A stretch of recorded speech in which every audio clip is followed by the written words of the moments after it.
Eagles 40, Chiefs 22, Super Bowl 59. Evan Harkin here with WFUV Sports, and I'm going to break down exactly how this game unfolded, how the Eagles were able to dominate the Kansas City Chiefs.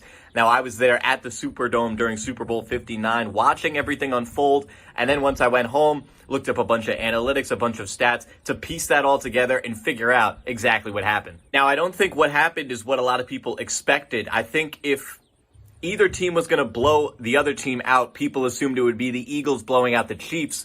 But I don't think anyone assumed that Super Bowl 59 was going to be a blowout from the starting whistle to the ending whistle, which really it was. And statistically, it shouldn't have been. Now, Patrick Mahomes coming into Super Bowl 59 was 8-0 when facing a Vic Fangio-led defense. And Vic Fangio coached different teams with different players on different defenses throughout that time frame.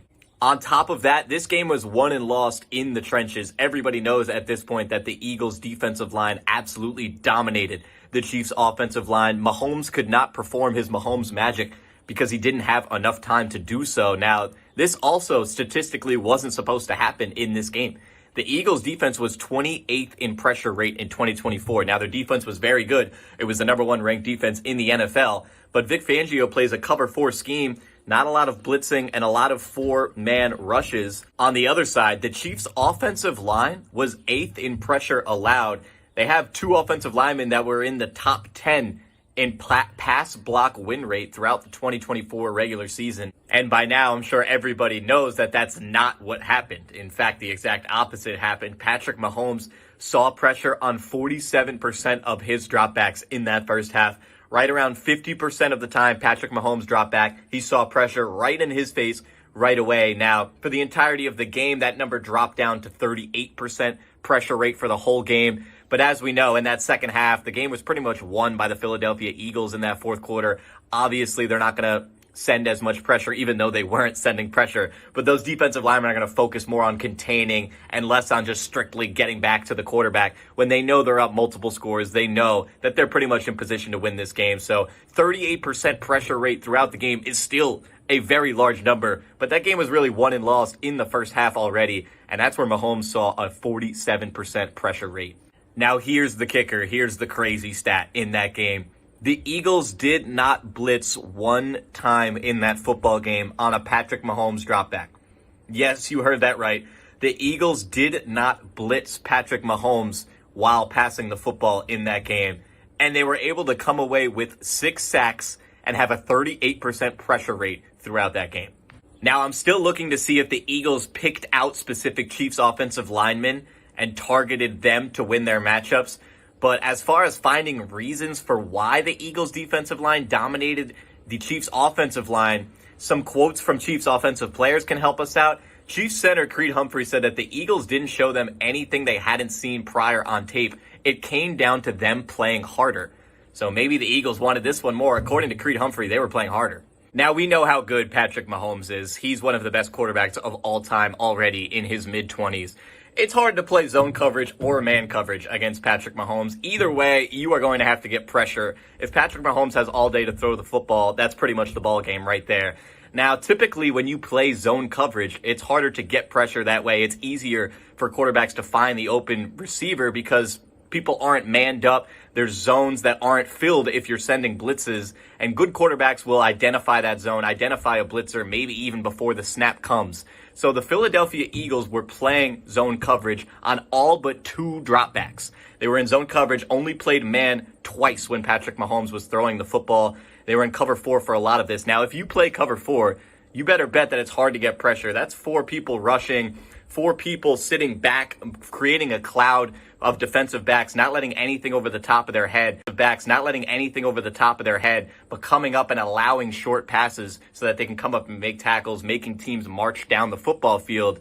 And if you're going to play cover 4, typically a lot of people would say you better send some pressure or else Patrick Mahomes is going to sit back there, dink and dunk and carve up your defense.